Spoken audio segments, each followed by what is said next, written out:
நாம் இன்றைக்கி எந்த படத்தை பற்றின ரிவ்யூ பார்க்க போகிறோம் அப்படின்னு பார்த்தீங்கன்னா ஐடி அப்படிங்கிற படத்தை பற்றின ரிவ்யூ தான் பார்க்க போகிறோம். ஸோ ரிவ்யூக்குள்ளே போகணும் நம்ம சேனல் சப்ஸ்கிரைப் பண்ணுங்க, அப்படி லைக்கையும் போட்டுருங்க. இந்த படத்துடைய கதை என்ன அப்படின்னு பார்த்தீங்கன்னா நம்ம ஹீரோ பிஸ்னஸ் ஃபேமிலி இது ரெண்டையுமே நல்லா மெயின்டைன் பண்ணிட்டு இருக்காப்புல. ஸோ நல்ல பிஸ்னஸ் மேனாக இருக்கார், ஃபேமிலியுமே சூப்பராக மெயின்டைன் பண்ணிட்டு இருக்காரு. ஸோ நம்ம ஹீரோக்கு அட்வான்ஸ் இதெல்லாம் பிடிக்கும். ஸோ அட்வான்ஸாக எல்லாமே இருந்தால் தான் நமக்கு பாதுகாப்பாக இருக்கும், சேஃப்டியாக இருக்கும்னு சொல்லி தன்னோட வீடையே ரொம்ப அட்வான்ஸாக மாற்றி வச்சிருக்காரு. ஸோ இந்த மாதிரி நிலமையில அவர் கம்பெனியில் ஒர்க் பண்ணுற ஒரு கம்ப்யூட்டர் இன்ஜினியருக்கும் அவருக்கும் ஒரு சின்ன பிரச்சனையாயிருது.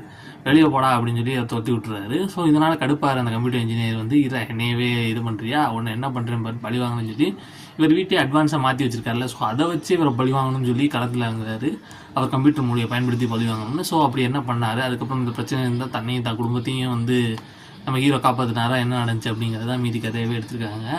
ஒரு வித்தியாசமான கதைங்க. கதை கொஞ்சம் ப்ரெடிக்டபிள் தான், ஆனால் நல்லா எடுத்துருந்தாங்க. 2014 வந்த படம், அப்போயே சூப்பராக வந்திருக்கு. ஸோ நல்லா இருந்துச்சு. ஒன் டைம் ட்ரை பண்ணி பார்க்கலாம். இதுக்கு எவ்வளோ ரேட்டிங் கொடுக்கலாம்னா 5க்கு ஒரு 3 கொடுக்கலாம்.